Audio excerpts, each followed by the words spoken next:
পৃথিবীর এমন একটি দেশের কথা কল্পনা করুন যেখানে বাসে বা ট্রেনে চড়লে কোনো টাকা দিতে হয় না। এমন এক দেশ যেখানে প্রতিটি মানুষের গড় বার্ষিক আয় 1 কোটি টাকারও বেশি। না, এটা কোনো রূপকথার গল্প নয়। জার্মানি আর ফ্রান্সের মতো শক্তিশালী দেশের মাঝখানে লুকিয়ে আছে ছোট্ট এক দেশ যারা নিঃশব্দে সারা পৃথিবীকে ধনে সম্পদে টেক্কা দিচ্ছে। আজ আমরা জানব পৃথিবীর সবথেকে ধনী দেশ লুক্সেমবার্গ সম্পর্কে। কেন তারা এত ধনী, তাদের জীবনযাত্রাই বা কেমন? চলুন পুরো রহস্য উন্মোচন করি। লুক্সেমবার্গের উত্থান। এই দেশটি ইউরোপ মহাদেশের পশ্চিম অংশে অবস্থিত। এর চারদিকে কোনো সমুদ্র নেই, অর্থাৎ এটি একটি ল্যান্ডলকড দেশ।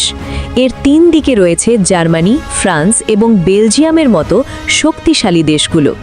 লুক্সেমবার্গের মোট আয়তন মাত্র 2586 বর্গ কিলোমিটার।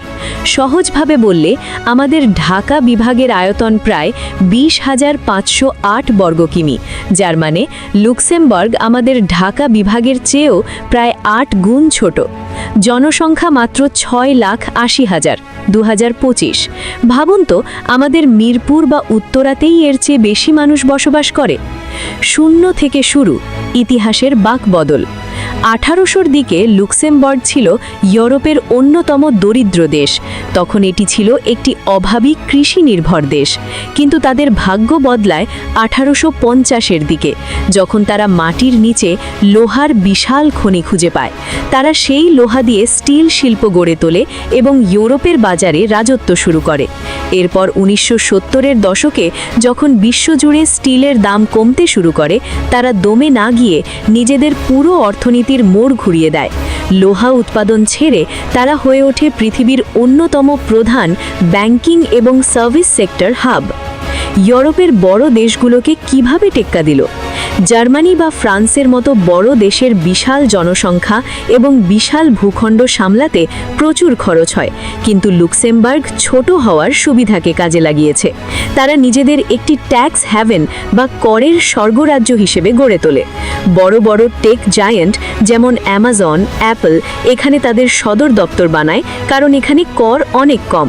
যেখানে বড় দেশগুলো আমলাতান্ত্রিক জটিলতায় আটকে থাকে, সেখানে লুক্সেমবার্গ দ্রুত আইন পরিবর্তন করে বিশ্বসেরা বিনিয়োগকারীদের আকৃষ্ট করেছে। বর্তমানে $3 ট্রিলিয়ন বা 3 লাখ কোটি অর্থ এখানকার ব্যাংকগুলো ম্যানেজ করে। ধনী হওয়ার গোপন রহস্য, দ্য সিক্রেট। 1. ক্রস বর্ডার কর্মী। প্রতিদিন প্রতিবেশী দেশ ফ্রান্স, জার্মানি থেকে প্রায় 2 লাখ মানুষ এখানে কাজ করতে আসে। তারা কাজ শেষে নিজ দেশে ফিরে যায়। ফলে লুক্সেমবার্গ তাদের মেধা ব্যবহার করছে, কিন্তু তাদের আবাসন বা নাগরিক সুবিধা দিতে হচ্ছে না। এতে খরচ কমে আর আয় বাড়ে। Space mining. তারা শুধু পৃথিবীতে থেমে নেই, গ্রহাণু অর্থাৎ অ্যাস্টেরয়েড থেকে খনিজ সম্পদ সংগ্রহের জন্য তারা এখন $1 বিলিয়ন বিনিয়োগ করছে, যা তাদের ভবিষ্যতের আয়ের নতুন উৎস। বাংলাদেশ বনাম লুক্সেমবার্গ, বিশাল ব্যবধান। লুক্সেমবার্গের একজন নাগরিকের বার্ষিক আয় গড়ে প্রায় $1,50,000 অর্থাৎ $1.5 কোটি টাকা। বিপরীতে বাংলাদেশের মাথাপিছু আয় প্রায় $2,800, অর্থাৎ তাদের একজন নাগরিক আমাদের একজনের চেয়ে প্রায় 53 গুণ বেশি ধনী। তাদের দেশের শিক্ষা, স্বাস্থ্য এবং 2020 সাল থেকে সকল গণপরিবহন অর্থাৎ বাস, ট্রেন সম্পূর্ণ ফ্রি। টেকনোলজি এবং জীবনযাত্রার মানে তারা আমাদের চেয়ে অন্তত 100 বছর এগিয়ে আছে। লুক্সেমবার্গ আমাদের দেখিয়েছে যে ছোট হওয়া কোনো বাধা নয়। যদি সঠিক লক্ষ্য আর মেধা থাকে, তাহলে বালির কণা থেকেও সোনা ফলানো সম্ভব। তারা লোহা দিয়ে শুরু করেছিল, ব্যাংক দিয়ে বিশ্ব জয় করেছে, আর এখন মহাকাশ জয়ের স্বপ্ন দেখছে। আপনি যদি এই দেশে যেতে পারতেন, তাহলে প্রথমেই কোন জিনিসটি দেখতে চাইতেন? তাদের ফ্রি ট্রেন নাকি তাদের শান্ত শহর? আমাদের আজকের এই রিসার্চ যদি আপনাদের ভালো লাগে, তাহলে ভিডিওটি শেয়ার করুন।